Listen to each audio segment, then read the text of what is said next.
Hello and welcome to the Gamers Tavern. This episode, we're talking about superhero games once again. I just wanted to let you know that if you're in the Denver area, Genghis Khan is going on this weekend as this episode is released on February 11th. Both our guest this episode, Michael Surbrook, and our host, Ross Watson, will be there running an absolutely ton of games, along with a lot of other former guests of the Gamers Tavern. Make sure you stop by and say hello. And if you want more of Ross, Michael, and I together, I'd like to remind you we have a Twitch channel. Every Monday starting at 8 p.m. Central Time, the three of us are streaming Keep on the Borderlands 2, our playthrough of the Borderlands 2 video game, including all the DLC with in-character commentary. We also have our Shadowrun Game Table Season 2 Plot Resistance every Friday starting at 7:30 p.m. Central Time, with Brendan Gitzimer running a new group of characters through a brand new Shadowrun campaign. To watch live, go to twitch.tv/Gamers Tavern Show or watch the archives on YouTube at youtube.com/meetinaTavern. Without further ado, grab a drink from the bar and take a seat at the table in the corner as we get ready to talk about superhero games.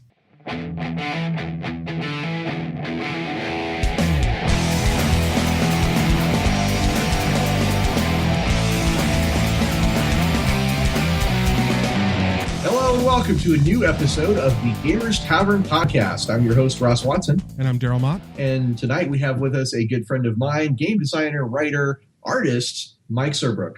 Good evening, everybody. Do you prefer Mike or Michael? Anything but Mikey. I grew up in the 70s and Life cereal. All right, good deal. So no Pop Rocks and Coke jokes then. Now, you've been on the show before. Yes. So we're not going to get too crazy, but we do need to know about your gaming character sheet. Could you just give us the highlights really quick? Well, based on what everybody's been saying, I obviously have positive reputation, hero game author, knowledge skill, hero system, PS writer, contact you guys. So this is a Hero Games character sheet because you are a Hero Games guy. Yes, I would say that. All right. What are some things you've been working on lately that people would know you from?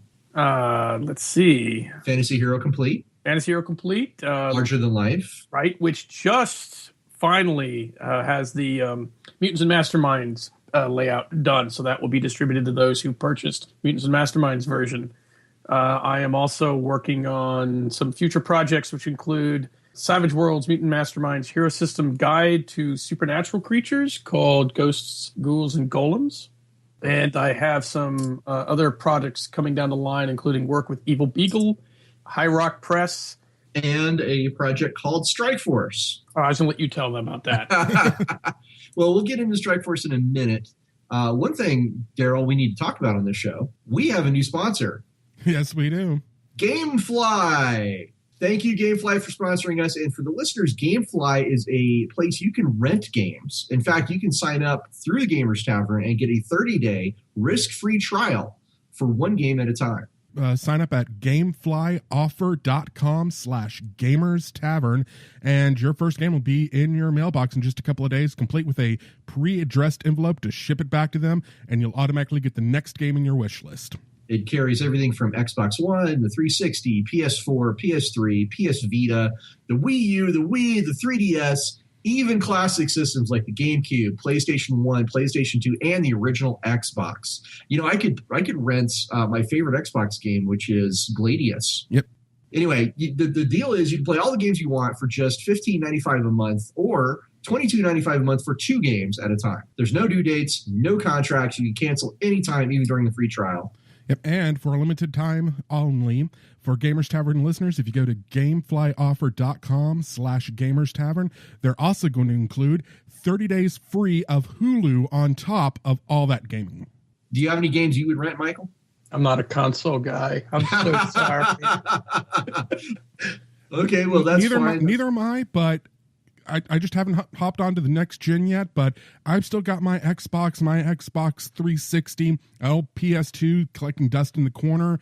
I might just have to hook those things up and sign up because there's a lot of games that you just cannot get now that came out for those classic consoles. I own quite a few of the consoles they support, so I'm excited about that. Okay, now let's talk about Tavern Kales. This is where we ask our guests to give us a story about a memorable die roll. Why don't you do it? But this time, because of the topic tonight, I want you to pick a memorable die roll from a superhero game. He's got this face right now, trying to remember. He's struggling. He's like racking his brain. Where can I find this information? Wow. Unfortunately, I haven't been doing superheroes in a really long time. Then let me tell a tale of Mike Surbrook and superheroes and rolling dice. So we're playing in a game, a campaign run by my friend Grady Elliott. It was called Vendetta Rhapsody, and it was set in St. Louis. And Michael Surbrook is playing Coyote. Coyote was a speedster ninja, basically, if you want to kind of combine Elektra and the Flash, and that's the kind of character you would get. We came up against a lot of really tough bad guys. I mean, Grady liked to put a lot of bad guys on top of us. But the thing was, Coyote was a speedster, so she was almost a guarantee to going first and zipping through the bad guys and wreaking all kinds of havoc, either on or off her motorcycle with her swords. She was a pretty impressive character and all that. And I remember the threat had been escalating over time. And we got in this one fight. And the funny part was, it wasn't really like this wasn't like an end boss, or it wasn't a big, campaign storytelling moment. It's just sort of like, oh, and there's some bad guys you fight. And we get in a fight with these bad guys, and the fight starts, and Mike's like, okay, so I'm going to do, and Grady interrupts him. I'm going to have to stop you there. Actually, there's someone faster than you. Dun, dun, dun. You remember this, don't you, Michael? Yeah. Can you finish the story? I know. I don't remember. Is this the one where I ramped the motorcycle up on top and started just laying waste to everybody? Yes. We were fighting on an overpass, and you ramped the motorcycle up onto the top of the overpass and started destroying everything you could, because, by God, if you're not going to go first. I'm certainly going to be standing last. So that's a great story, and I'm glad I got a chance to tell it. So I remember on previous times we had to tell the story about the good or bad crazy die rolls. And I just wanted to pass this on. I'm very lucky in that I have a nephew who's he's like 19 now, who is very much enjoys the same thing I do. So I have someone, despite him being 20 years younger than me, we share the same interests. We can talk about the same things. And he has joined my Sunday gaming group. Corrupting the youth. Yeah. And we were playing in my Well of the Worlds game, and he's trying to help. So he's going to fire his bow at a bandit who is threatening someone they have just rescued from the bandit's clutches. And I said, yeah, here you go. Here's the mods. This is what you got to do. Roll your 3d6. And he drops the dice, and the entire table goes, oh, because it was 3 6s. Nice. And I told him, I said, hey, my house rule, if you roll an 18, you tell me how you goofed up. And he looked at it, and he looked at the other player who was playing the guy just rescued, and he looked at the layout of everybody, and he said, the only thing I can see is that I shoot him in the butt.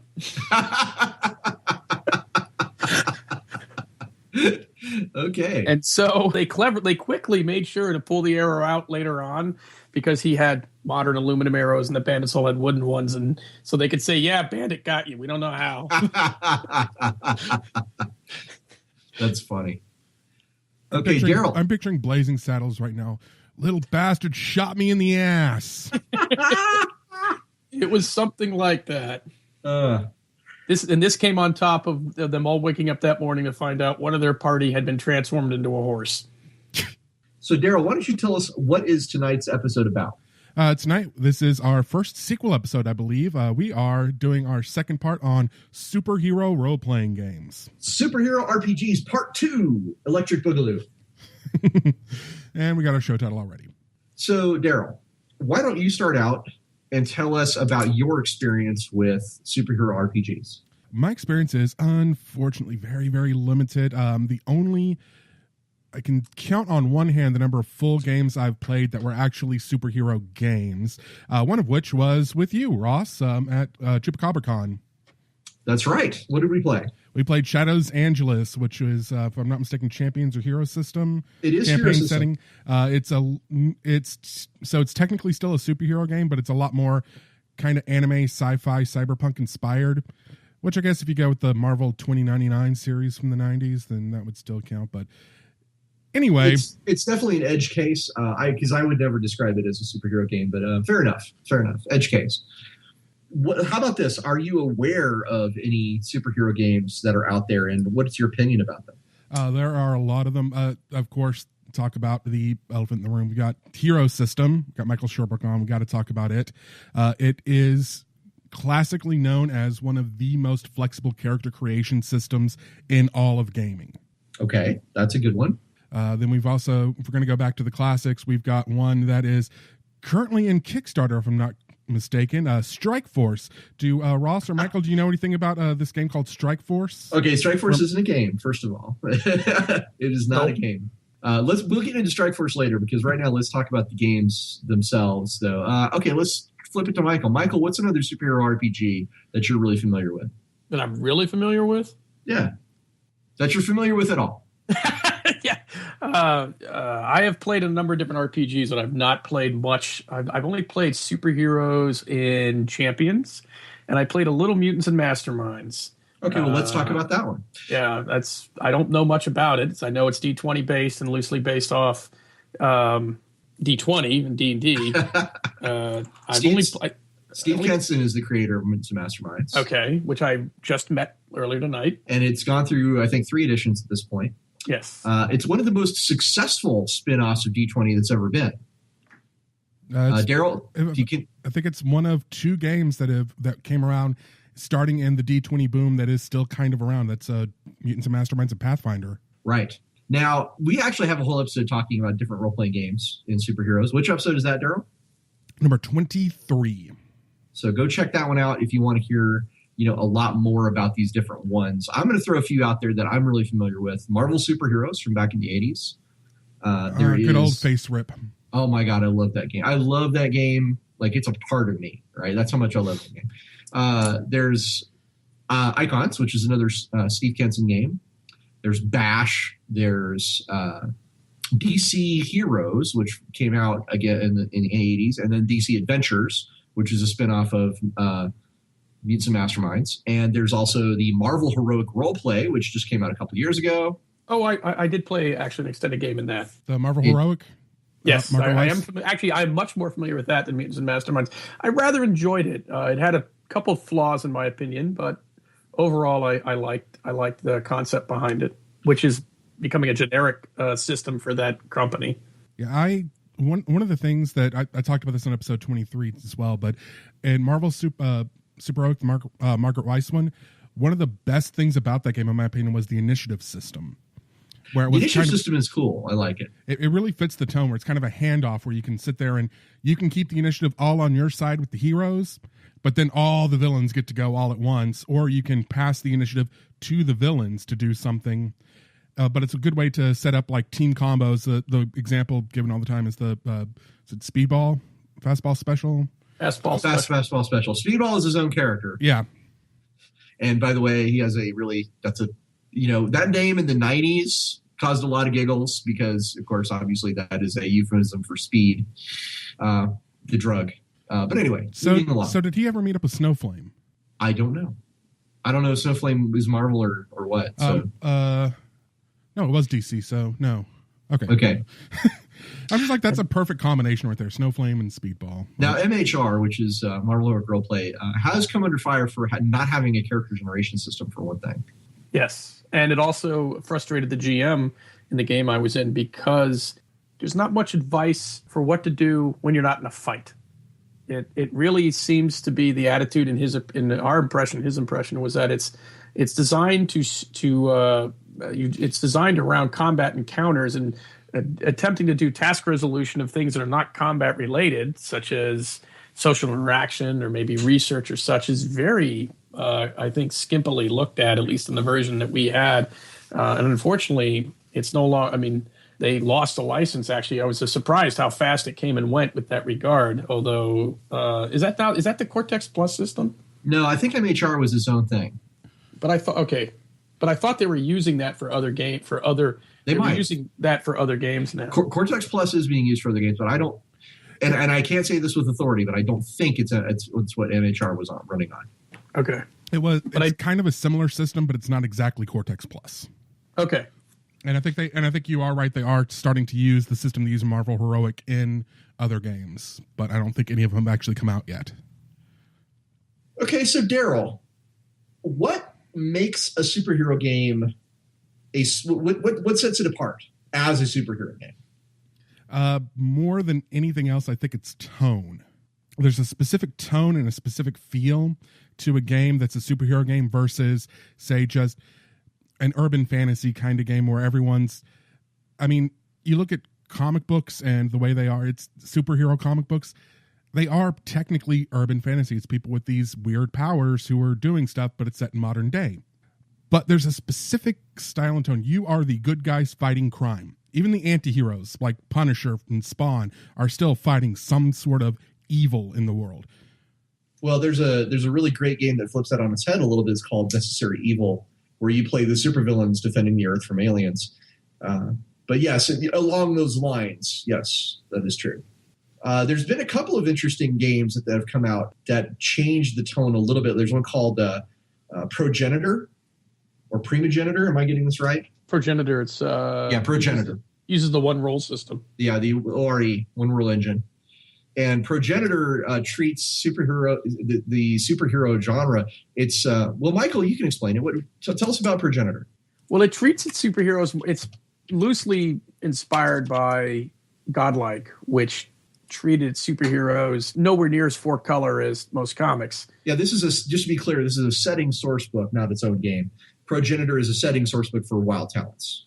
Yes, and it uses a different background, if I recall. Yeah, this is the thing. Is it's got a tone where superpowers are contagion. It all starts from a single woman who gains inconceivable power and then passes it on to a handful of other people, and then they pass it on. It's basically the superpowers are an STD. And the further away you are from her, the less you have less and less power. Right. And it's actually a little bit like Wild Cards in that regard, where you have a common origin for everyone.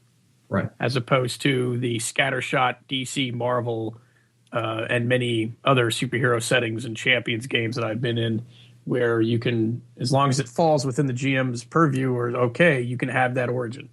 In Godlike, in Progenitor, in Aberrant, and in I just went right out of my head what you just told me. The other one. Progenitor? No, there was. Anyways, they all have the wild cards. Your origin can be traced back to pretty much a single source or concept. Yes. So, Daryl, that obviously these are different tones than your normal superhero game, but these still feel that they're still close enough. Is that basically what we're saying? Well, yeah, it's the tone still is. It may be a different tone, but it's still a tone that's within the. When I think in my head superheroes, I immediately think comic books, and that immediately puts something in my mind.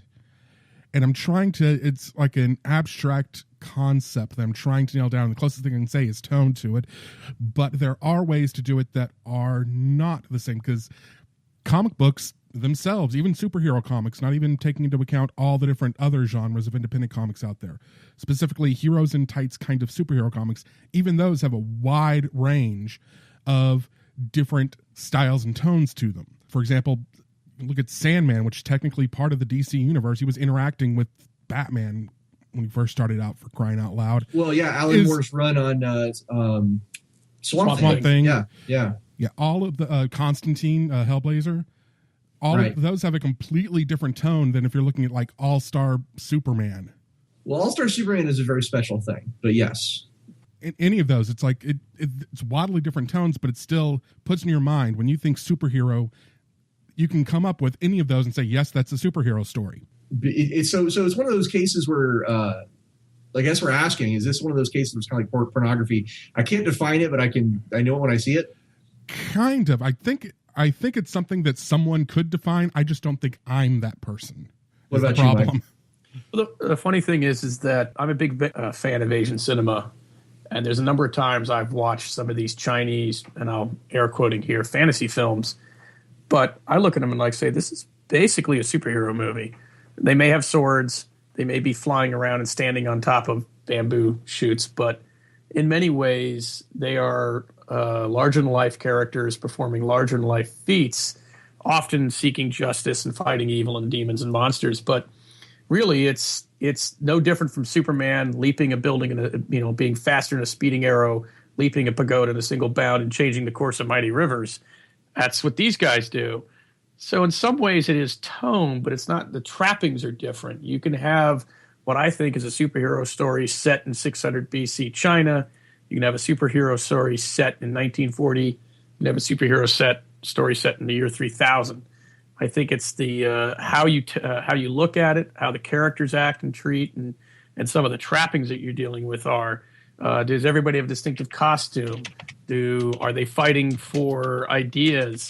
Are they fighting against a foe who's opposed to those ideas? That starts to bring together a superhero story. It's not necessarily crime per se, but evil masterminds, warlords, mad scientists, that sort of a thing. You do a little change around, and you can put that in any time period. Marvel 1640 or 15, 14, 16, 1605. There we go. Thank you. Yeah, they've done that, where they put the superheroes back in the Elizabethan era. And there's been other what ifs and Elseworlds from DC that have put them in the future. They've put them in the Wild West. They've put them in alternate histories. So I think it's sort of how you write it, what they're doing, what the conflict is about. Conan going out with his sword, seeking his fortune, robbing, stealing, becoming a warlord, overthrowing kingdoms, whatever. He's not a superhero. Trying to destroy the One Ring, that's not a superhero story. One man standing against a guy in armor and his mighty army is no different than Captain America standing against Doctor Doom and his Doombots. So you can see the parallels there, and you can play something as a superhero story, even if it's in what you would say a genre that you don't think is superheroic. Okay. Daryl, you agree with that? Yeah, because I'm sitting here thinking of a lot of stories. For example, one thing a lot of people have said when it comes to anime is a lot of those are very superhero inspired, and the one that pops immediately in my mind is Dragon Ball Z. One Punch Man. I still haven't seen that. No, but yeah, Dragon Ball Z is very, very superhero. I mean, in fact, Gohan's origin story is the same as Superman's. Alien lands at Earth, and yes. Gohan is his son. Sorry, Goku. Yeah, sorry, my bad. And Gohan even adopts a superhero costume as the Great Saiyaman. There you go. So there is some crossover there, absolutely. So we're talking about like RPGs and superhero RPGs specifically. How do you categorize those? Let's throw that to Michael. How would you categorize the different types of superhero RPGs that are out there? In what way? Okay, so Icons is a very different superhero role-playing game than Champions. And so in what category is Champions as opposed to Icons? Okay, so if I'm going to look at a superhero game, let's actually start with this. Let's start with Marvel superheroic role-playing. It is definitely a superhero game. The problem is that really all you can play are the Marvel Supers. Now, I know that some people managed to come up with an enormous amount of fan-made material. I know I was elated to find out that Next Wave was written up by these guys, or for this system. But it was pretty much limited to the Marvel Universe. So it struck me as being, yes, it's a superhero game. You can have a lot of fun with it. But if you're not playing Marvel characters, you're kind of stuck. So in my mind, superhero games need to be flexible. And you're going to get the inflexible where everything's pre-generated, Marvel Supers, and you're going to get the very flexible, anything you can think of can go, which would be Mutants and Masterminds and GURP Supers and Champions and presumably Icons and Savage Worlds. And then some of them are more cinematic. I would say that in my experience, what I've seen of Prowlers and Paragons and what I recall of Marvel's super heroic role-playing and Mutants and Masterminds, they're very cinematic, especially the old Marvel Supers that you were talking about, where you really couldn't kill anybody. It was just bashing damage. Well, you could kill. I mean, like they had rules for that, but it was also very, very disincentivized. Okay, because you'd lose all your XP, your karma. Right, and then you're going to get much more realistic systems such as GURP Supers, which I've always felt they were shoehorning in the superhero tropes because the nature of the system was not very cinematic to begin with. And that's sort of how I've looked at some of these I also like Villains and Vigilantes. I remember had a class or not a class, but it had an alignment. Oh, it had a level system too. Yeah, right. It had an alignment level system, and I always felt that was kind of contrary, or just kind of it didn't feel right to me. Well, remember the time that V&V came out. Well, right. When V&V came out, all RPGs were level games, all of them. You know, and Jeff D, when he and his buddy made up V&V, they did it in a way that followed those footsteps. I don't hold him accountable for that. I think that was just like a factor. Like when you made games in that time period, that was like this is how games are made, right? So there's that. There was a few games that didn't do that. I mean, Champions was one, Traveler, Gamma World. I don't know about Gamma World, but not class level system, but the alignments and some of the other things that felt a little too D&D-ish. Because I think superhero games need to break that mold a little bit because they can be or can contain anything. Yeah, but in 1979, when Villains Vigilantes was being designed, that was the game. Everybody's role playing game had levels in. It's kind of reminds me of something I heard about when it comes to board game design. Is the idea is you can introduce a new mechanic in your game, as long as it builds off of mechanics that people are already familiar with. So if someone already knows a deck builder game, you can then add a new mechanic on top of the deck building. And then you can add a new mechanic on top of that. And on top of that, that's how we get the modern games are getting more and more complex because they're based on simpler games, but people are more familiar with the basics on it. So when you're talking about 1979, that's 2 years after AD&D came out, if I'm not mistaken. 2 years after Star Wars. Yep. Well, so, all right. You're kind of stuck with what is the genre of role-playing game at that point in time before you start breaking away more and more. And by now, I mean, the identity that Villains Vigilantes has is it is the superhero game you play, which has levels in it. So I think that's their niche now. Okay. I'm not saying it's my preferred method or anything. I'm just saying that's like I can see how they got to here from there. You know what I mean? Mm-hmm. I think one other thing that's important to talk about, Daryl, is whether your RPG is a licensed RPG or is not a licensed RPG. And that one can be a big deal for fans, because if you're wanting to play in Marvel Universe, DC's Universe, if you're wanting to play in you're wanting to play Hellboy, you're wanting to play in Judge Dredd, anything like that, then you're going to gravitate toward those licensed games versus the independents where you've got to kind of create all the characters from that canon from scratch. Or maybe you want to create an entire world yourself, so you might gravitate more towards something where it's not a licensed game like Heroes, Champions, Icons, things like that. Well, some of those licenses, it's interesting to talk about them because, okay, so DC Heroes is probably the first. DC Heroes and Marvel Superheroes were the first two licensed superhero games, okay? And after they came on the market, we've now had games based on properties from Wildstorm. We had The Authority. We've had games based on comics like the Valiant role-playing game, which just came out recently from Catalyst. Yeah. And sometimes those licenses get into some interesting places, like the Champions universe became a licensed property that was picked up by an MMO and has now been relicensed to hero games. Right? Mm-hmm. Wait, I just thought of something, though. What? Was it Justice Machine before Marvel and DC licensed to the Palladium superhero system?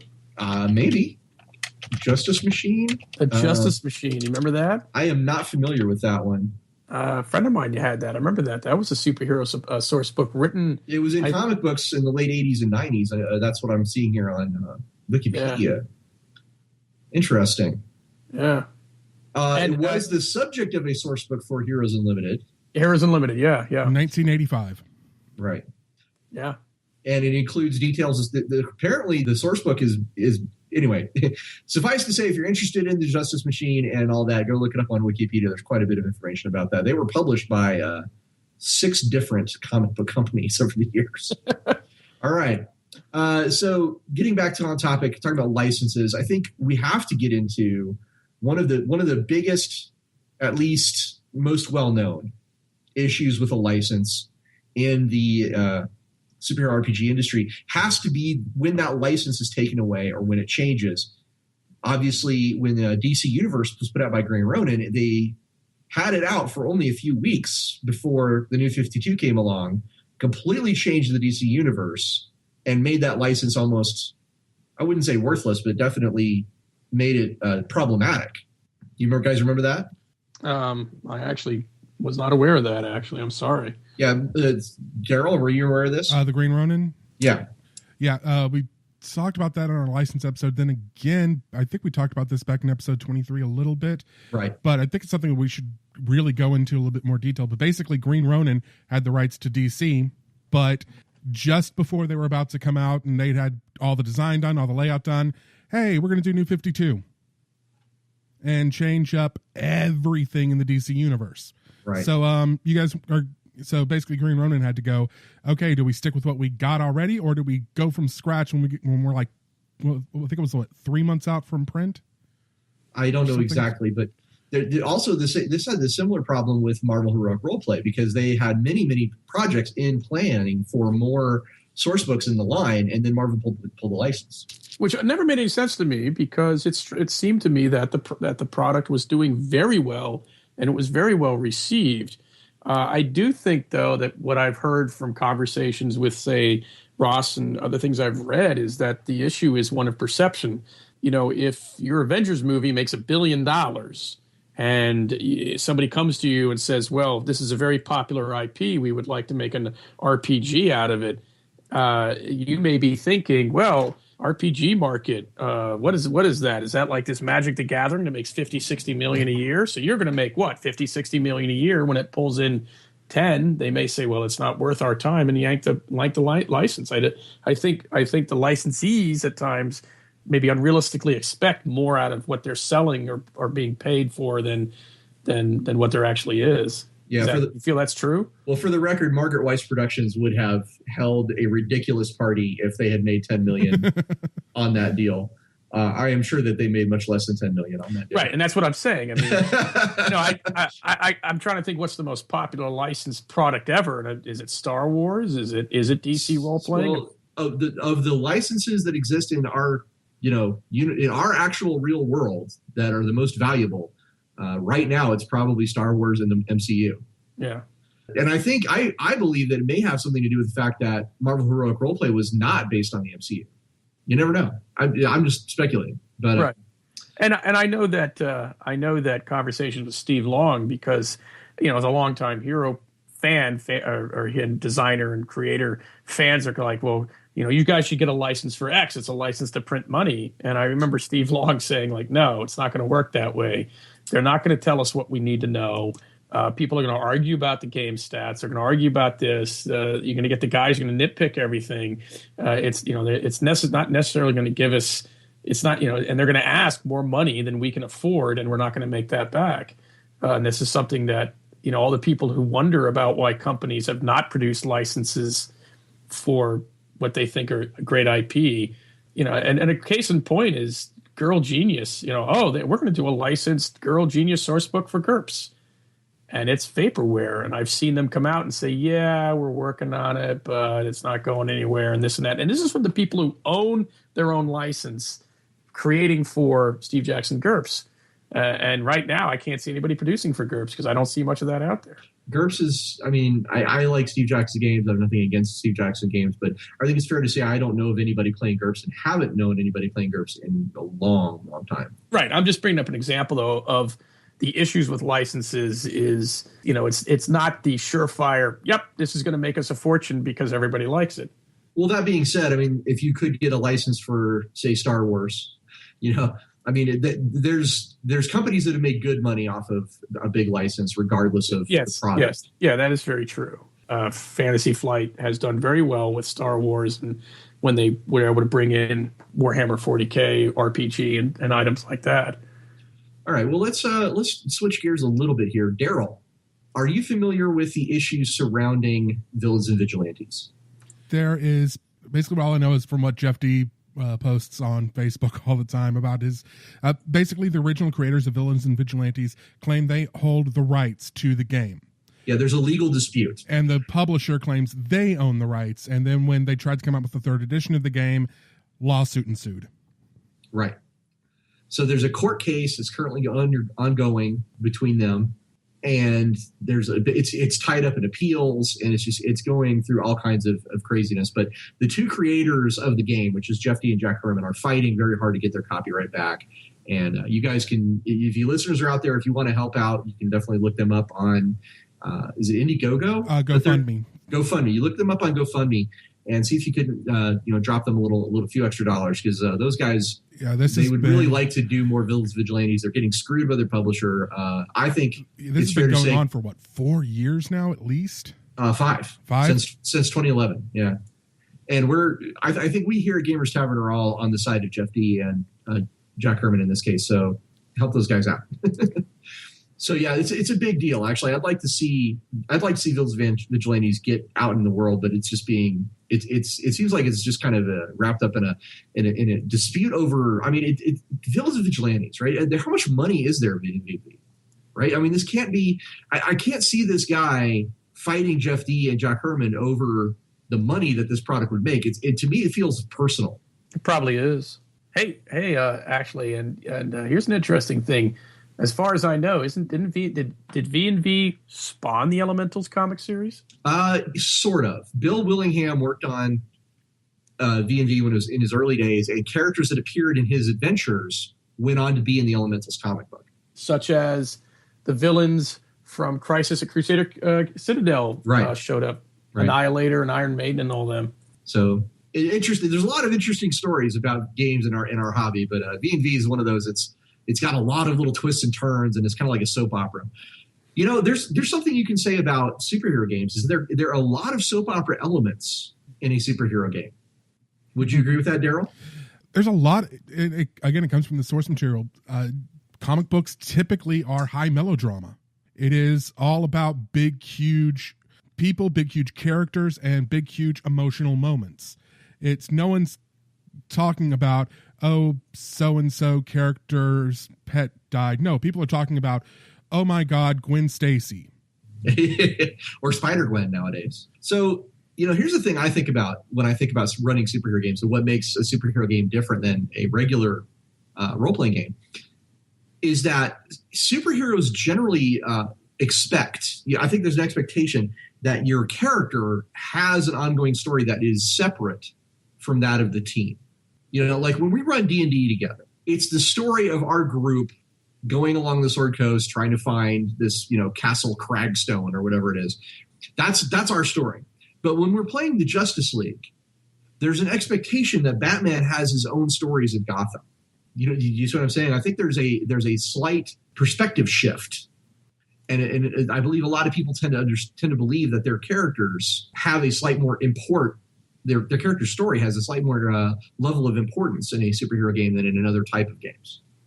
Well, I think part of that, though, but this is indicative of superhero comics, is that Batman. We know Batman has his own title, so we know Batman has his things that he's doing when he's not in a Justice League title.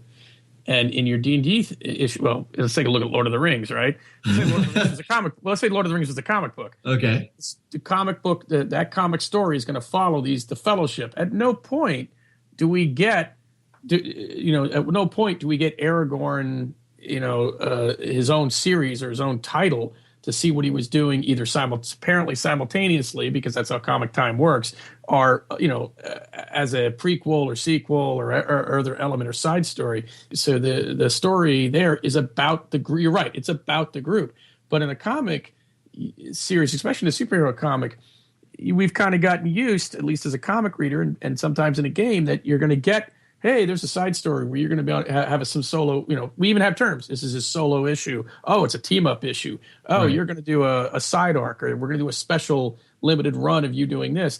And the terminology and the way that the comics are marketed, I think, applies to the game, and we can easily accept these things happening in the game, and therefore we understand that there is a bigger story and a bigger world going on. I mean, also in a fantasy world, it's usually the PCs are running around and there's the NPCs they encounter, the barons and kings and knights and brigands and so on. But at no point is it really strongly emphasized that there are other adventuring teams of murder hobos running around depriving dragons of their hard-won treasure. But we know in a superhero universe that there's going to be the Avengers, and there's going to be the Justice League, and there's going to be the Legion of Evil and the Evil Mutants and the X-Men. We know that there's, in fact, simultaneously stories going on all over the place, because we usually, unless we're like in these some of the really bad TV comic stories, we know there's other heroes out there other than this, which is one of the things that makes the MCU so great, is that, hey, it's the first time that we have a cinematic presentation where they acknowledge and show that there is more than one hero in existence in a costume running around doing heroic things. So would you read a comic called Boromir's War Journal? I have no idea. Wasn't that the appendices, though? It's actually, yes, but... So, Daryl, what are some types of adventures that happen in a superhero RPG that are different than the types of adventures you find in another type of RPG? Well, it's typically in most RPGs when you've got the villain who's got their plot going on that you're trying to stop. You stop whatever they're doing and then you kill the villain. In superhero games, it's more about stopping the plot than it is actually defeating the villain per se. You're trying to stop him from turning all of the water into tapioca pudding, or whatever it is that the bad guy is trying to do. That is truly evil, by the way. Turning all water into tapioca, my God. I mean, like the river, the drinking water. You turn on your faucet, it's tapioca. That poor person in the shower. Exactly. Those guys out deep sea fishing. You know? I can't get back. It's all actually. And this is what would happen to the clouds? They'd all fall to the ground. So actually, Daryl brings up a really good point, because one of the things that impressed me about the first X-Men movie was that up until then, it had been pretty much, oh, look, Batman fights the Joker. Joker falls to his death. Okay, well, that character's dead. Batman goes up against Catwoman and Penguin. Penguin blows up. He's dead. Because this concept is that you have to have this definitive ending, and the ending in the movie is the bad guy's dead. And we all feel, yay, he's defeated. And I remember watching the first X-Men movie in the theater, I believe, and it was like, wait a minute, hold on. Check me if I'm wrong here. But at no point do we actually see Toad get killed or Sabretooth get killed. They've been beaten. The plot's been defeated. Such and such has been saved. But the bad guys, for the most part, they were best friends. The bad guy, and the leader of the good guys were best friends. Right, but the bad guys, like Magneto's captured. A lot of them are scattered. So they're out there, and you're like, hey, just like in the comic, they can always come back again. Right. They're not. It's not this definitive. Well, he's dead. Well, what are you going to do for movie number 2? You killed off the Joker, and the Marvel Cinematic Universe wanders back and forth in that. I think they're a little too trigger happy to blast guys. It's like, you've whacked this dude and this dude and this dude and this dude, but at other points they come back again and they're still out there. And now, didn't Aaron Alston have something to say about the villains' plots in the Strike Force?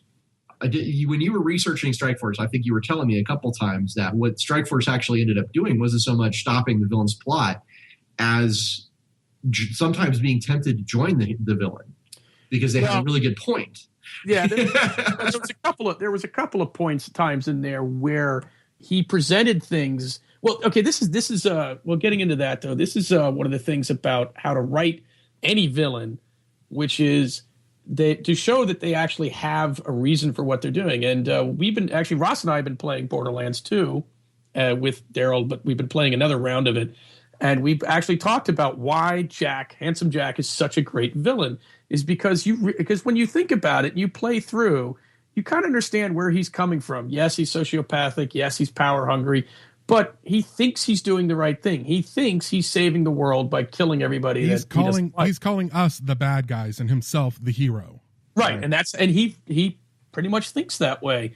And there's a couple of cases where I recall where the villain, I think it was Overlord at one time, was sort of like saying, you realize that you guys are supporting nations that fight each other and blow each other up and can do horrible things to each other. And I'm proposing that we band together and put a stop to this. And it becomes one of are you for justice, or are you for law, or are you for free will?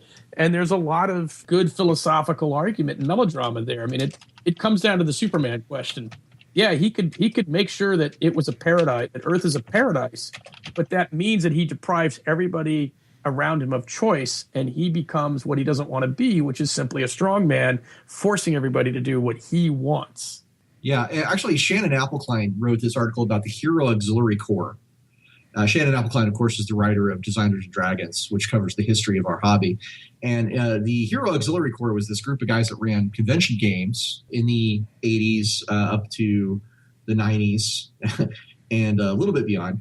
But their most influential stuff was they were running games of champions where it was not about the fight of the bad guy. In fact, what their adventures were about was confronting the bad guy and then finding out that there was something more going on. It's that the moral question that was presented to you, right? Because they were not interested in just beating up villains. They were interested in finding out what your heroes would do if they were presented with an opportunity to do even more good. Because often what would happen is they'd run across a plot that would seem villainous at first, but would actually be like, well, we're going to go back in time and stop Hitler. We're going to save the world by taking apart all the governments and replacing them with, this super genius's plan for a utopia civilization, right? And so their adventures were all about these questions of what is being a hero about, which I thought was great. Yeah. I mean, it's been pointed out that many of the best Superman stories have nothing to do with his power and his capability, but with the decisions he makes and the quandaries he faces that have nothing to do with being stronger, faster, tougher than anybody else on the planet. Perfect example, actually, is All-Star Superman. One of his struggles is, does he reveal who he is to Lois? Right. And actually, the best is, when he is asked a question, what happens when the immovable force meets the irresistible object? It surrenders, or he's not trying to.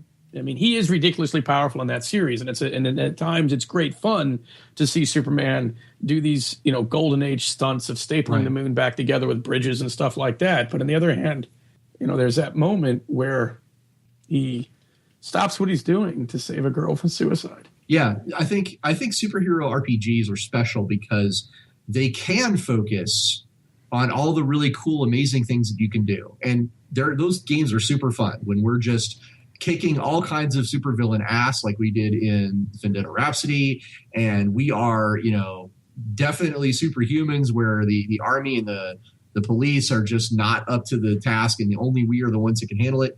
But there's also those questions, I think, that superhero RPGs really get into about that moral choice, about what being a hero is, what does it mean, right? I think those are the things that I think they're really cool about superhero RPGs, is it allows you to explore some of those aspects you'll never really see very often, I think, in other RPGs, especially ones like Shadowrun, which are a little more morally gray, right? Yeah. And since we've been talking about Strike Force, there's a whole section in the manuscript where Aaron talks about the themes of his Strike Force campaign. And one of them was, what does it mean to be a hero? And he had a series of questions in which, that this is things to put toward him. Is it okay to profit from your powers? Is it heroic to kill a surrendered foe or such, or an incapacitated foe, which is the Punisher attitude? Now he's dead; he won't come back again. And has been pointed out by the cynics, myself included. Well, the Punisher never misses.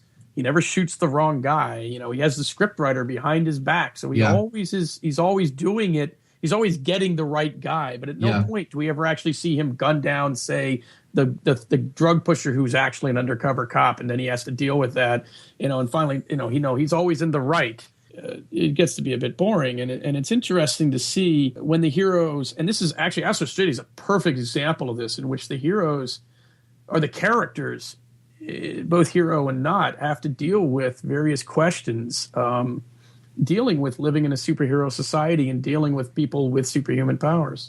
Yeah, like one of the things I loved about Astro City was the story of Steeljack. Now, Steeljack is a villain. Yes. He's a villain who is finally, released from prison and decides to reform. But he stumbles across a plot it puts the entire city in jeopardy, and he jumps into action heroically. But the problem is that in a superhero society in Astro City, once you're a villain, that's all you'll ever be. The heroes will never see you as anything other than, oh, it's Steeljack, he must be breaking a bank again, right? And I think that's a fascinating look at class and even race, if you will, right, through the lens of a superhero book. And it's interesting because up until that issue, they present, what's the name of the superhero? What's the Superman analog? Samaritan. Samaritan. Thank you. Wow. How long have I been reading this series? But you're all for Samaritan. You really you can understand where he's coming from. You can see the struggles he deals with. And then there's a couple of shots where he zips in and looks at Steeljack. I'm watching you, and zips away, and you're like, this dude's a complete dick. Doesn't he know what's really going on? No, yeah, and you feel like if you're looking through the eyes of Steeljack, what was a comforting, heroic figure is now this all-seeing Big Brother style oppressor. Yeah, who's just like, dude, I just got out of jail, and you're gonna stop by and tell me you're watching me? Thanks. I guess I kind of reminds me of the from the Paul Dini Batman cartoon. Whenever Penguin tries to go straight, yeah. Batman's just there the whole time. It's like, I'm watching you. Yeah, exactly. Same problem. Like, dude, leave me alone. And then when the truth is revealed, it's quietly hushed up because the heroes realize, like, oh, well, we can't have it revealed that one of our own went bad, and you're like, what? Come on. Yeah, well, and it's very well done. Right. It deserves the awards it got, and it's a case of, you can it is a superhero story. It has superheroic action. It has that stuff going on. It is an obviously comic book story and universe, but it can show a different, it's possible to tell a story and show a different side of what we're used to. Now I want to bring out, like, since we're on the topic of comic books, I want to bring out two comic books really quickly that I think illustrate a fantastic setting for a superhero RPG. Because when I was reading them, I was thinking to myself, oh my God, I would love to have a character in this world. Okay. The two comics I'm talking about are both by Mark Waid. Let me just double check that really quick, but I think it's by Mark Waid, and they're called Irredeemable and Incorruptible. Yeah, that's Mark Waid. And the thing is, these two comics are mirror images of each other. They both take place in the same universe at the same time. Okay. Daryl, have you heard of these comics before? I have not. Okay, so here's the thing. Mark Waid wrote this book called Irredeemable. And in Irredeemable, you have a character called the Plutonian. The Plutonian is Superman. He's got everything Superman's got. He's got the whole secret identity, works as a reporter, the whole shit, right? He is Superman. But in Irredeemable, what happens is there's this sort of slow buildup of frustration where he's constantly hearing all these people crying out for help, and he can only help so many. And then he's frankly just like, he needs a break, right? Like he can't seem to catch a break. It's like, what happened if Superman, everything went wrong? Everything. The Kents, they love their kid, but after a while, even they are just like having problems like any other normal family would have. And this is the real kicker. The Plutonian reveals his secret identity to the love of his life, the reporter. And she not only rejects him because he's lied to her this whole time, she rushes out into the main room of the Daily Planet equivalent and reveals his secret identity right then and there. Holy shit, Clark Kent is Superman. She comes running out, right? So-and-so is the Plutonian, and just blows his whole thing right there. Turns him down, says, I don't, you've lied to me this whole time. I don't love you, et cetera, et cetera. And he's broken. He's like a broken freaking man, right? Now, there's other things that are going on, but amongst all these problems, the Plutonian basically decides, fine. I don't need this anymore. I'm not going to be Superman anymore. I'm just going to do whatever the hell I want to do. You know why? Because I can. So Irredeemable is about what would happen if Superman's finally snapped and started doing all the things he always wanted to do. And he turns an entire country into a diamond and just slaughters hundreds of people. I mean, just whatever. If you come up to him saying, please help me save my cat, he's just as likely to kill you as he is to talk to you. So this is a post-apocalyptic superhero world, because when Superman goes bad, I mean, what do? Right? Like, countless superheroes die trying to stop the Plutonian, right? All the criminals are just like, holy crap, what the hell's going on? And then you have the flip side, which is Incorruptible. So in Incorruptible, you have a supervillain. Who is a supervillain? What is he like? If you had to compare him, Mike, to a character we all know really well, what would you compare him to? He's a lot like Sebastian Shaw in some ways. I'd say Colossus too. Okay, Yeah. just imagine a really strong, really tough guy who's also a bad guy, and I mean a really bad guy. Like he's not like the Joker. He's not a mass murderer or a serial killer or anything, but he definitely is like, I'm going to rob a bank today because I feel like I need pocket change. I'm going to go, smash open this vault. And if anybody gets in my way, I'm going to probably crush him like paste. I mean, has he killed people? Yes, but he doesn't take like 0 ounce of pleasure in anything. But he does all this. He's sort of indulging himself when he realizes, holy crap, the Plutonian's gone bad, right? And the whole world is screwed. And he takes a moment to think about this. And so this guy, I forget what his name actually is. His name is Max Damage. That's right. Max Damage basically decides, he's like, you know what? The only reason I was doing all of these crazy things as a villain, the only reason I was indulging myself to the limit of what I could do is because I knew no matter how bad it got, the Plutonian would always be there to stop me. The Plutonian would always be there. And now he's not there anymore. Somebody's got to step up. So Max Damage, one of the world's most leading supervillains, is like, okay, I'm going straight. He blows up his villain lair. He walks away from, his underage partner.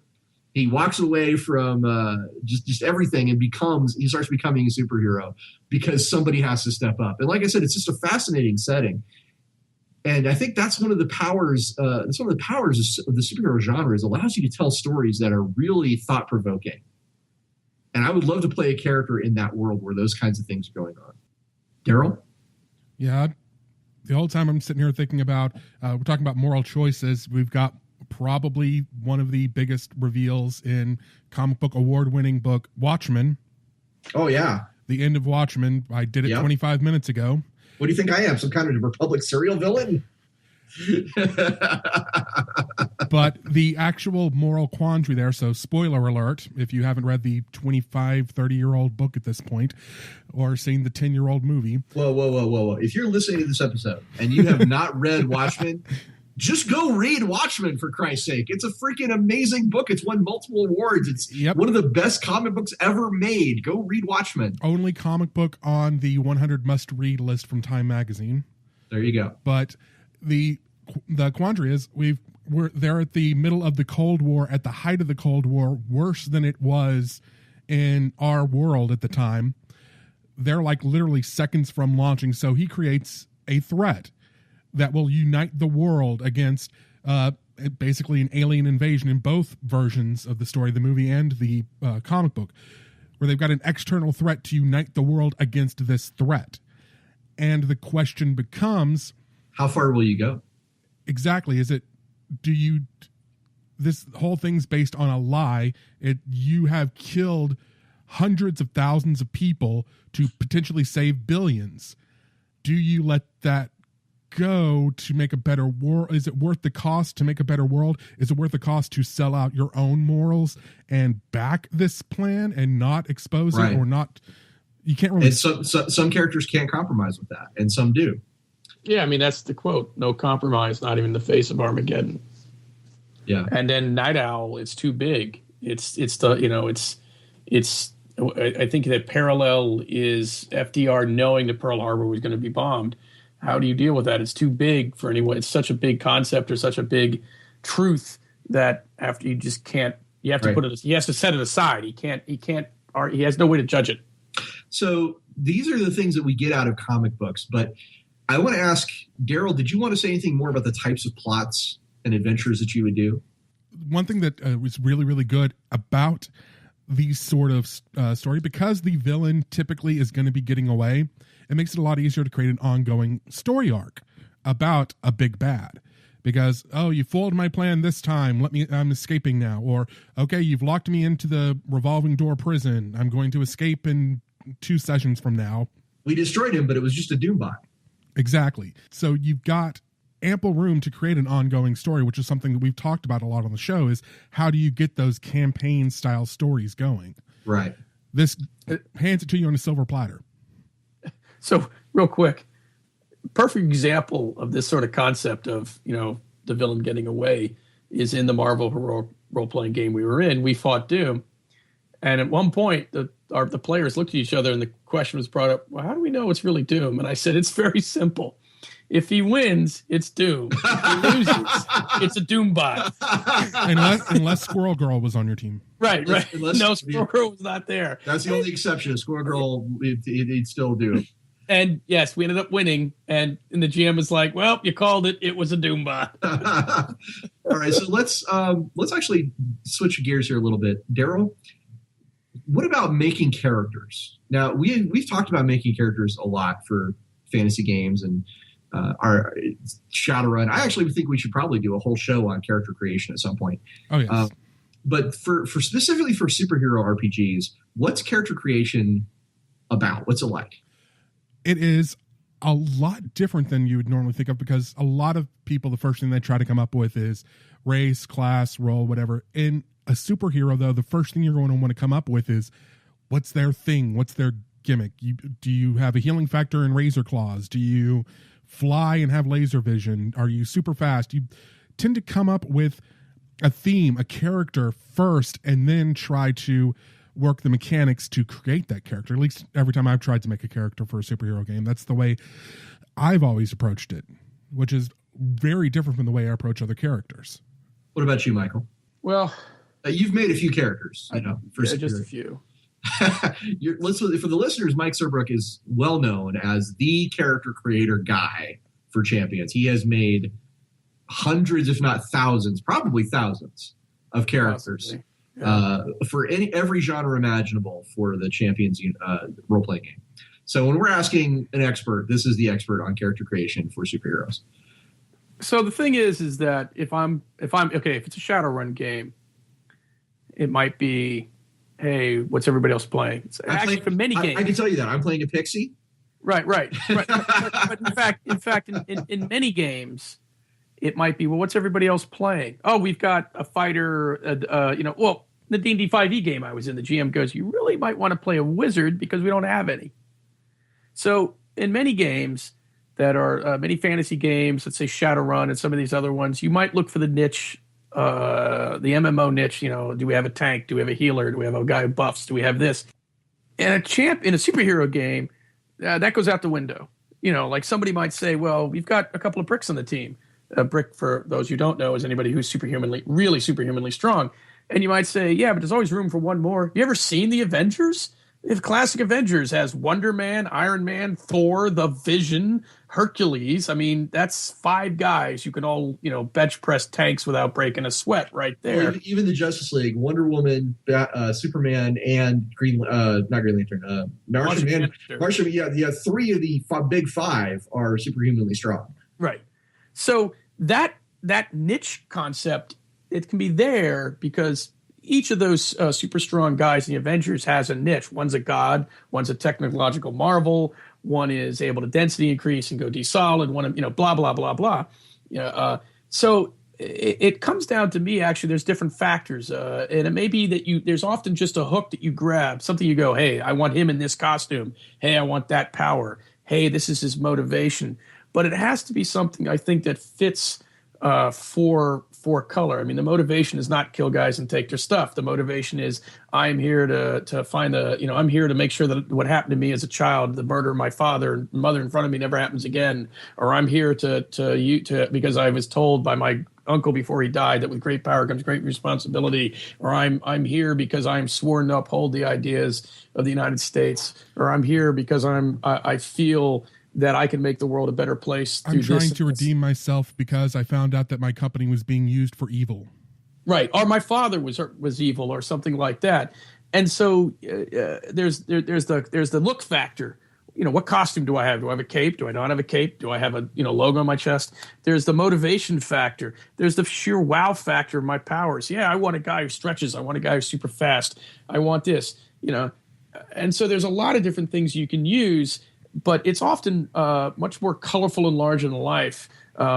Let's go back to Strike Force, actually. The reason why Aaron Alston created his character of Lightroon with his bright red and white costume and glowing laser sword and glowing body was because he had 4 other guys in his first game session that all dressed in black and skulked around in shadows and were basically trying to be Batman. Like,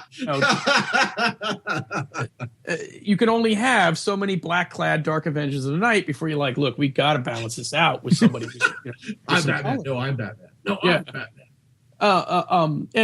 And I will admit that I have one of my. Swear to me. No, me. No, you swear to me. Over here. Swear to me. Are you going to talk like that to the entire interview? And actually, Daryl, one of my little projects on my website is, and this works for superheroes, is that I will find pictures and I will look at the image and I'll say, hey, I can make a superhero out of this. Now, what does this image tell me? And then I'll run with that. If the character is doesn't wear a whole lot, I'm like, that tells me that character's got to be invulnerable. Is the character, got armor on, but maybe they're a technological character, that kind of a thing. And so there's a lot of ways to build your guy. But in the end, I still think that the character needs to emphasize, I think, the hero as well as the super. Much like that great line in Kingdom Come, where Superman is chastised because, as the one character says, you have forgotten about the man, and all you're thinking of right now is the super. Interesting. Daryl, what are some other things you would do when you're making a character for a superhero game? Well, we talked about the man. Let's talk about the super for a moment. Make sure your superpower is useful because no one wants to be stuck in a game playing Cyclops. Okay, I'm going to push back on that. I think it can be interesting to play a character who has a somewhat more limited power. Well, it's not so much the limit per se. It's crippling over specialization is the trope. Well, I think it, as a general rule, avoiding that is a very good idea. Let's stipulate that. I would also argue that Cyclops is not a good example. He is actually if written well, and that's always a big factor. He is effective. He is a good leader. He's got a good tactical sense, and he has his superpower. There are much worse. Like, really? This is your power? Most of the mutants from the 90s, when off the damn rails. Most Liefeld characters. Yeah. I mean, before Deadpool, I'm not a fan of Deadpool, and I always feel that the best summation of him was that, Deadpool's mutant power is to be surly, which I think was the original version, and nowadays his mutant power is to be a goofball. But, I've never particularly liked that guy, though. He's actually a poor example because he can regenerate from anything, so he's actually rather useful. But I'm also thinking the Legion of Substitute Heroes. What's your power? I can turn into a stone human.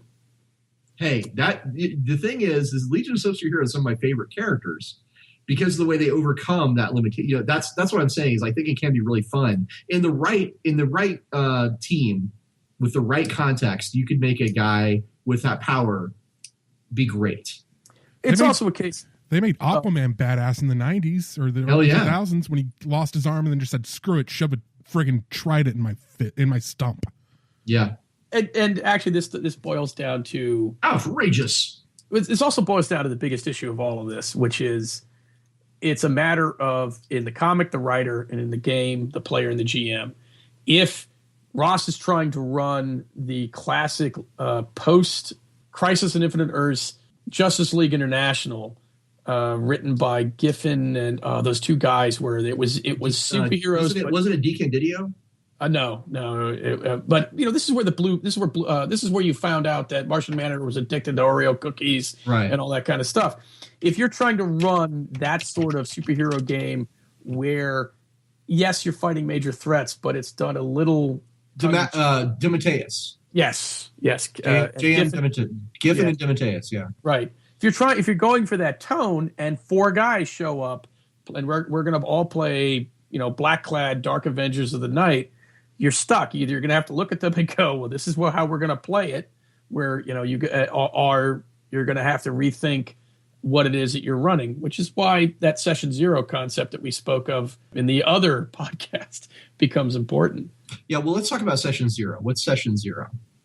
Session Zero is, I think, a really important element of any game.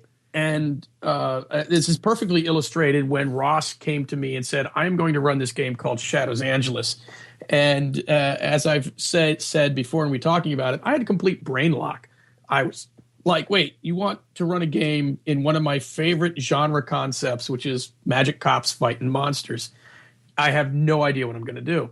So I asked him and I said, well, what's everybody else playing? And he went through it and I went, wait, it's an anime inspired game of magic cops fighting monsters. You have listed 5 males and none of them are magicians. I know what I have to play. Magic Girl. Yes, exactly. And when we came around for Shadows Angelus 2, we kind of sat down, maybe by email, but in a sense, and we said, well, wait, what do we want to do? What do you want to play? What are we going to cover? So session 0 becomes actually the session where the GM presents what he's doing and the players just buy into that so that you don't end up with these D&D horror stories that I never understand where some dude shows up with his chaotic evil, half elf, half orc, half dragon, celestial, demonic, whatever, and you're going, and the GM goes, how do I play with this? How do I run this character? And first of all, my thought is, haven't you ever heard of the word no? And second of all, what is your universe like? Do they understand what you're trying to run? And that's what session 0 is often all about, making sure that everybody has their niche, which is something Ross has talked about before, and making sure that everybody understands what the GM is doing and the GM understands what the players want. This is less important, I think, in a superhero game because most of the time everybody understands it. But if you're running Astro City, that is a significantly different feel than if you're going to run Godlike or a Baron. Okay, so let's do an exercise. Daryl, why don't you be the GM? You're gonna tell us what the superhero campaign is like, and then Mike and I will make quick character sketches for you. Okay, I'm gonna cheat. Trying to think of what I would run, but screw it. Something I probably wouldn't run, but would be fun to create characters for. Let's go Silver Age.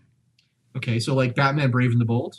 No, I'm talking like Silver Age when it got really silly.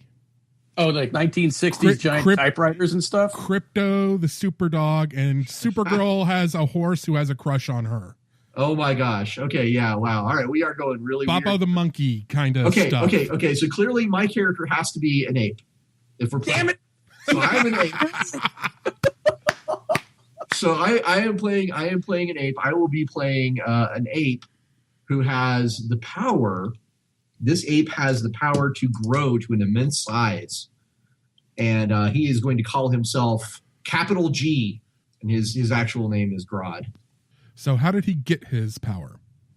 He was exposed to a meteorite that fell into the zoo, where he and his fellow animals were being kept, and the cosmic rays gave him this ability, and also gave him sentience.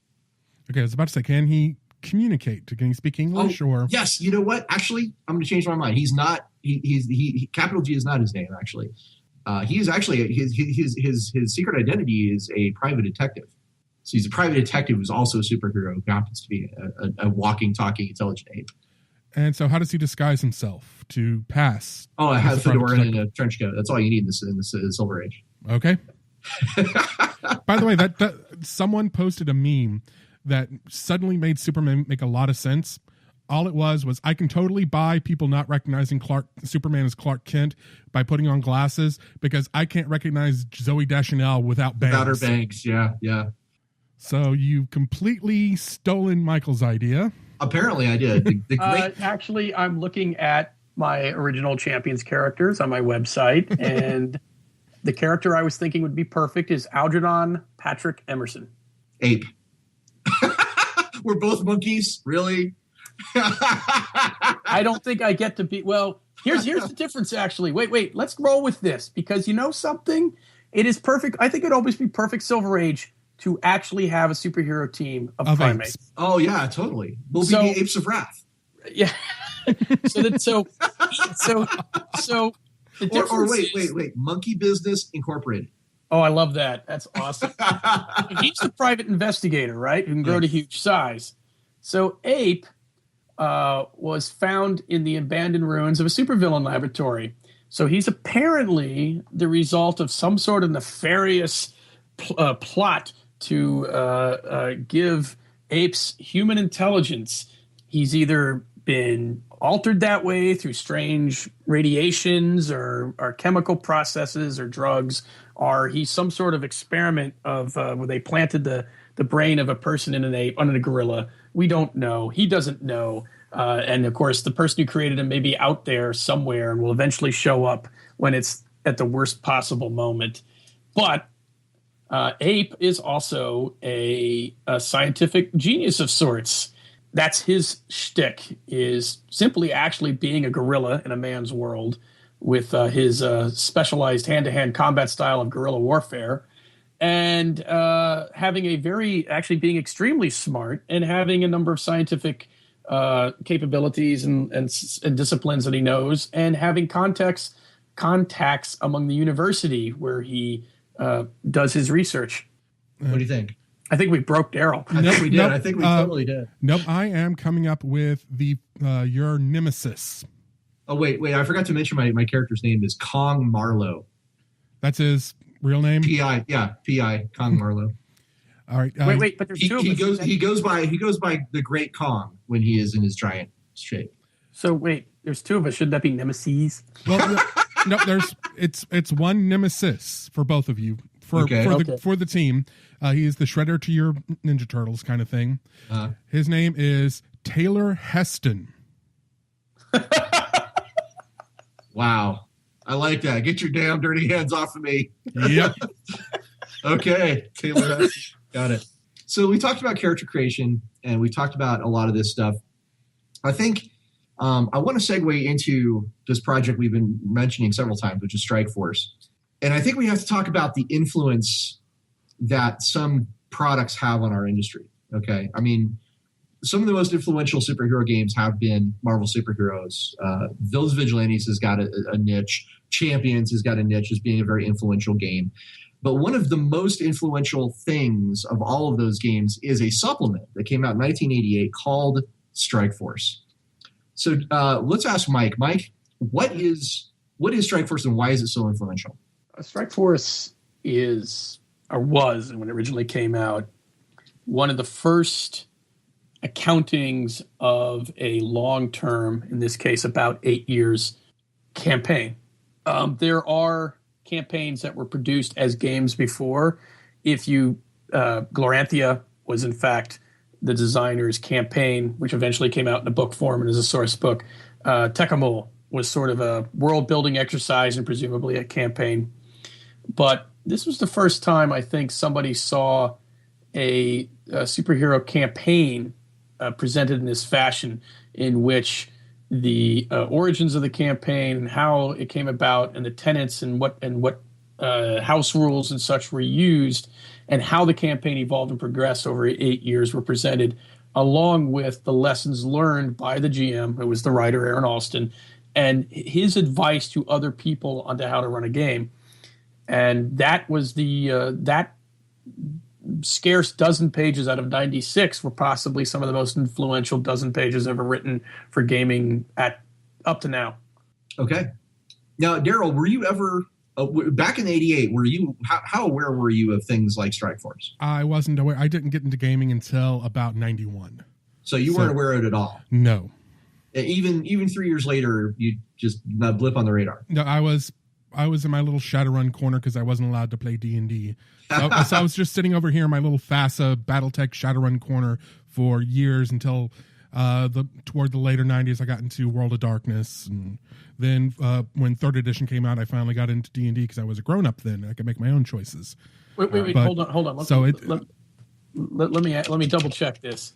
You couldn't play D&D because it had demons and magic and stuff in it. Yes, but a game where you ran around shooting people, dealing with toxic spirits, and summoning magic that blow apart like cars and corporate entities. A game where you shoot people in the face for money. Yeah, it was fine.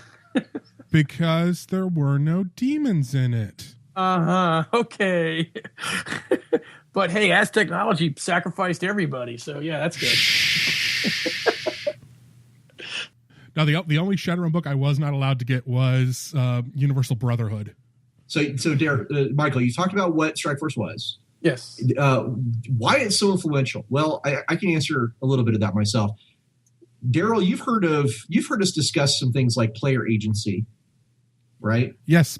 And you're aware of the concept of iteration, and you're aware of the concept of the importance of story and immersion and all of those things. The social contract, which we've discussed quite a few times on this podcast. Yeah, I've been trying to compile a kind of glossary of all the terms that we use frequently on the show, and those are basically a good chunk of them right there. Aaron Alston was talking about those things in 1988. Strikeforce was talking about those things in 1988. I don't think we understood them in those terms at that time, but that's the genesis of that. See, here's the thing. Aaron's book, Strikeforce, is the first one that really came out and said players expect different things out of a game. There are different types of players, and they have different things that they want. There are ways to immerse your players and to leverage the genre and to enforce the genre to get everybody on the same page. And he had all these great ideas that were so far ahead of his time.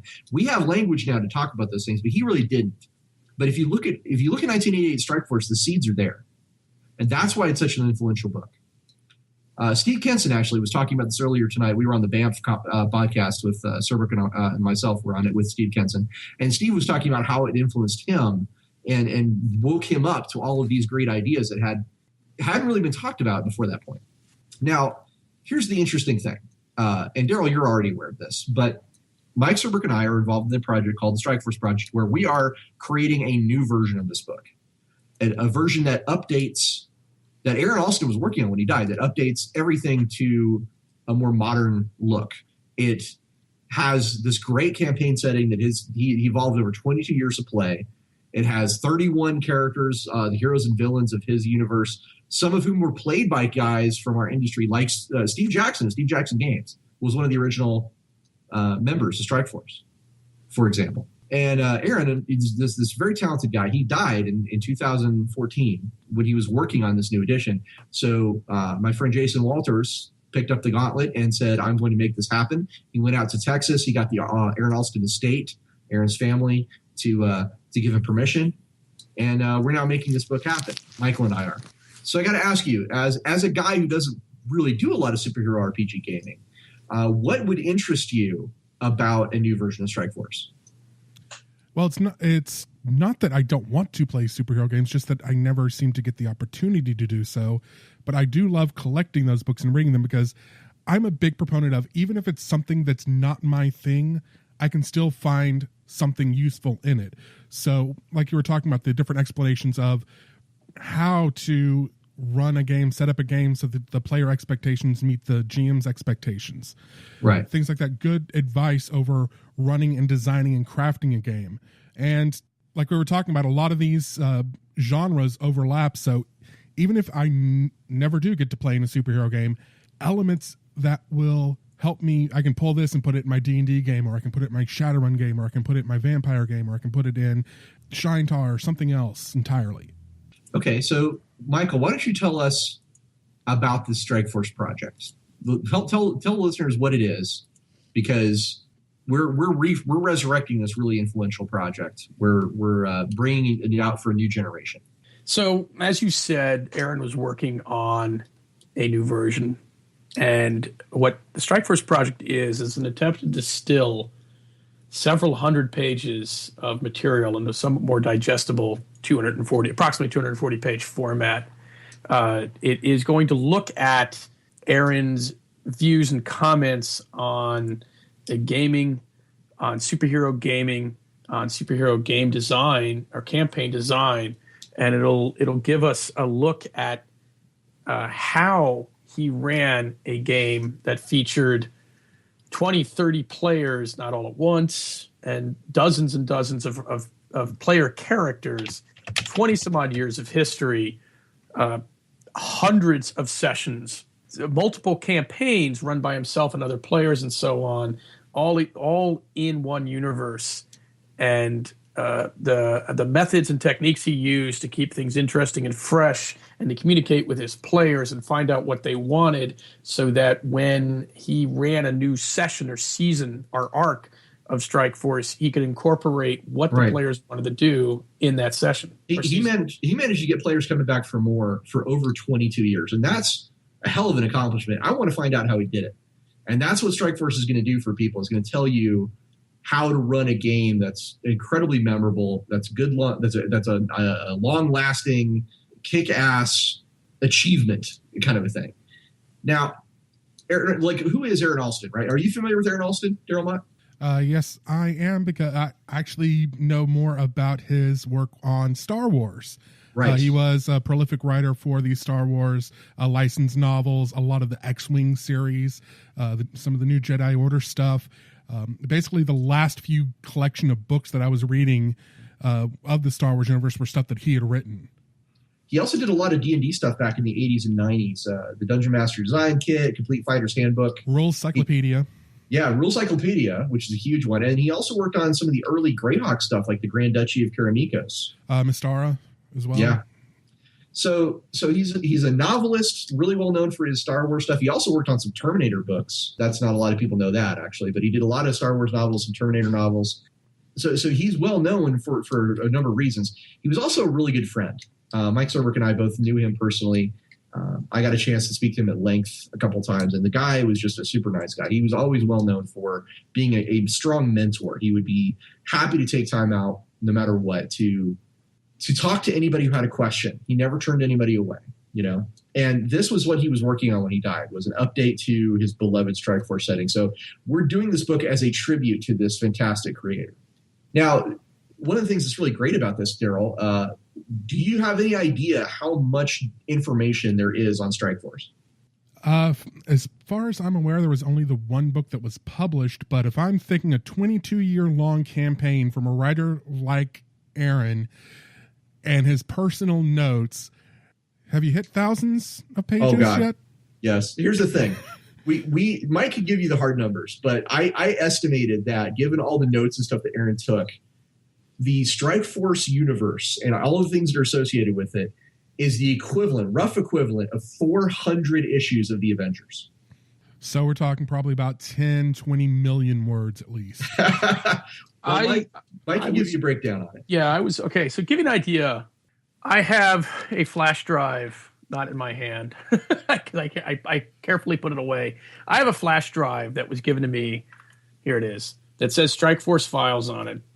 And when I opened it up and copied the data file off of it, it was 600 megs zipped. I opened it up. It was ballooned up to 800. I did a get info to find out how many files are in there, and the number's over 5,000. It includes a PDF of over 2,000 pages, another PDF of over 3,000 pages. It includes a folder with 74 documents that were Aaron's documents for his projected series of books describing the Strike Force universe. The documents range in size from a 60-word brief outline to a 120,000-word description of an entire setting. So you're talking probably 1 million words right there. And this does not count the character sheets, the artwork, the spreadsheets, the plot notes, and everything else that's in there, which the part that I still have to chuckle about is going, oh, this doesn't look like that much. Yeah, this is about a week's worth of 2 weeks. It's 6 weeks to get through everything. Michael's is the first guy we thought of to go through all this stuff because he's a fantastic researcher. He's very thorough. And I was like, how long is this going to take you? He goes, a week. Nope, I need 2 weeks. Nope, I need 4 weeks. And it turned out to be 6 weeks worth of freaking effort. Yeah. I have on my Google Drive, just to put this in perspective, you said 600 megs zipped, right? Yeah. Yes. To put this in perspective, I have on my Google Drive every single thing I have ever written on anything. That's every short story, every notes for game sessions, every role-playing game character I've ever created since I got my first computer back in 1994. I have saved all these files all the way up until 2016. Unzipped, 400 megs. Wow. Now, at the moment, to give you an idea of what has happened, the directory on my drive that contains Strike Force for publication is now 1.06 gigabytes and 6,100 items. Of that, actually, I'm sorry, 949 megs, 950 megs, and 5,800 items are Aaron's. And this includes all of his chronicles, all his entries to Rogue Gallery, his original Strike Force document and notes, and the breakdown of Strike Force episodes 1 through 260.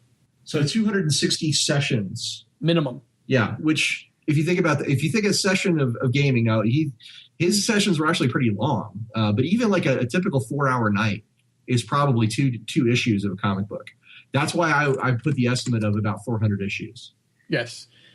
Based on an interview with Dennis Lubay, that 260 sessions is somewhere around 2,000 hours of gaming. Yeah. So Aaron and his team, they did a lot of gaming. Now, here's the thing. You don't have to run a campaign for 20 years to appreciate Strike Force. It's just that this book grew out of actual play. And the lessons and the techniques that Aaron used and the mistakes he made over time, he puts all that kind of stuff in perspective. So a game master who's like, man, I would like to run a badass game. I want people to walk away from this game talking about it years later. This book is going to be the one that they're going to pick up and use because Aaron did it and he told us how. And that's one of the things that sets Strike Force apart from anything else. It's the only book out there that's really a campaign guide, especially for superheroes, that says here's how to do a 22-year game and here's what I learned along the way. What I find interesting is something that Daryl said, which is that he sat in a Shadowrun corner. And I was just thinking that if you ran a Shadowrun game, like in a way similar to how Aaron ran Strike Force, this book would be perfect for Daryl. Because, Daryl, imagine this. Imagine you come to your players and go, look, guys, we're going to run a dozen sessions of Shadowrun, and then we're going to run a dozen or 24 sessions of something else. And each of these sessions is going to be a season. So this is season 1 of Neil the Orc Barbarian and his Pixie Barbarian sidekick. Okay? Okay, I like this already. Right. Damn it, Ross is going to make me run this. I'm going to pawn this off on Brandon, damn it. But if you envision it almost like, yes, you're running, not in this case, because I think Shadowrun lends it better to, say, a TV show. So you're going to run it like Daredevil and Jessica Jones. You're going to run a dozen issues or a dozen episodes of your Shadowrun game. And you go, okay, that's season 1. And then Ross is, let's pretend we're all in the same town. Ross runs something. He runs Shadows Angelus for a dozen sessions, and I run Fantasy Craft for a dozen sessions. And it's coming time for you to run Shadowrun again. So you hand Ross and I, I'm playing Navajo Jobs, Elf Mage and Private Investigator, and he's playing his Pixie, and you have an NPC, Johnny Teutonic. Okay, and we have Neil the Orc Barbarian as our GM PC, and you hand each of us a sheet of paper that says, what are your plans for season 2? And you actually have a couple of headers to tell us what you want. And we fill it out. And now you look at it and go, okay, so they're going to do this. And I can plot from that. That's what Aaron did. He, after a while, he alternated his Strike Force game with others so that it wouldn't burn everybody out and everybody would have a chance to do different things and you wouldn't be always playing superheroes. But he prepared for each season, as he put it, with these handouts, either mailed or emailed or whatever, where you could fill it out and step back. And if this sounds very familiar, it is also a tactic that has been used in a lot of games, most notably the Dresden Files game. It uses this exact same mechanic that's borrowed from Strike Force. Yeah, that's where it came from. This Strike Force is like the Casablanca. It all kind of stems from that foundation. In fact, Fred Hicks is a big follower. He's actually been really helping us out with this project and in getting the word out and things like that. And he's a very big fan of this particular book because it's influenced him. Now, so here's the thing: we've kind of been building up to this, but basically, there's a Kickstarter running right now. Hopefully, we will get this show up while it's still running. We just finished the first week. It's got 20 days left to go, so at the end of February it'll be over. But Strike Force, Aaron Alston's Strike Force is on Kickstarter, and we've already hit our initial funding goal.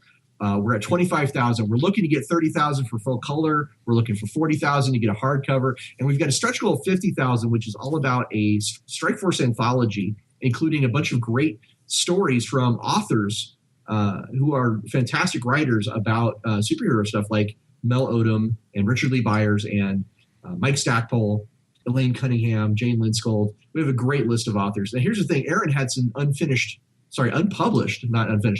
short stories that were about Strike Force that are going to be in that anthology if we can get that up. So we're excited about that, and there's just plenty of material to go like forever. If people want to see more Strike Force, we have plenty of material to build even more and more. So we hope that both Michael and I myself really hope that you guys will go check out the Aaron Alston Strike Force Kickstarter and help us make this book as awesome as we possibly can, because it is a tribute to our good friend, our slain brother, our fallen companion along the way, this guy who influenced so much of this hobby that we love, Aaron Alston. So let's get this show wrapped up. Daryl, what are your final thoughts on Superhero RPGs Part 2? It's making me really want to actually play in one for once. It's a lot of fun. It's a fun concept that I just haven't had a chance to explore because things just don't. It's like timing never works out right for me to actually get into a superhero game. But God, I'd want to. And speaking of Strike Force, like I said, I don't play a lot of superhero games, but even this is going to be useful for me, even if I never do get to play in one, because again, seeing someone who is going through all of those things, all of those massive campaign, and see how their mind works and how they were able to get everything up and running and working. And it's something that's really, really appealing. Awesome. Michael, what are your final thoughts on superhero RPGs? I think it's some of the most fun you can have. It allows some of the most freedom of character design and adventure. I cut my teeth on superhero RPGs. I was introduced to role-playing. With D&D in the late in 77, 78, but I think I really, really was first introduced to role-playing with an ROLE in 1985 when a friend of mine said, I want to run Champions. And I've enjoyed Champions and superhero RPGs and role-playing ever since. And Daryl, are you going to be at Gen Con this year? I'm not going to be at Gen Con, unfortunately. At some point, when we're at the same convention, we have to make plans for me to bring the not best introduction to superhero role-playing convention game that I have, in which you can play one of the members of Next Wave. Next Wave Agents of Hate. It is a fantastic game, and Michael runs a really good game of it. So, yeah, you should definitely check that out. I don't actually have a lot to add here. I mean, it's well known that I am a big fan of all things superhero game related. So, I'm just excited to see what happens next. I want to. There's new superhero RPGs that are coming out. There's actually one in progress for the Sentinels of the Multiverse, and one of the key parts of that game, I got a sneak peek at it, is it's got ways to introduce that whole idea of issues that are my issues of comic books. And I'm also participating in the Sentinels team, and they have their issues. So it takes a meta-level approach where you all realize you're part of a comic book experience. And I really like that. I think it's very cool. So there's all kinds of new superhero games that are kind of coming out or on the horizon. Like Sean Fannin is working with Len Pimentel on a new version of Prowlers and Paragons, which is a great superhero RPG. There's some great stuff coming out for it. And, of course, Strike Force. So I thank you, by the way, to all the listeners. Thank you to the backers. Thank you to anybody who's takes the time to consider and check out our Kickstarter. We really appreciate it.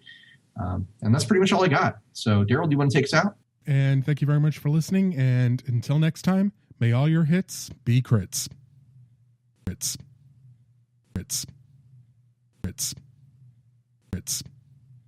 Crits. Crits. Crits. Crits. Crits. Crits. Crits. Crits. Crits. Crits. Crits. Crits. Crits. Crits. Crits.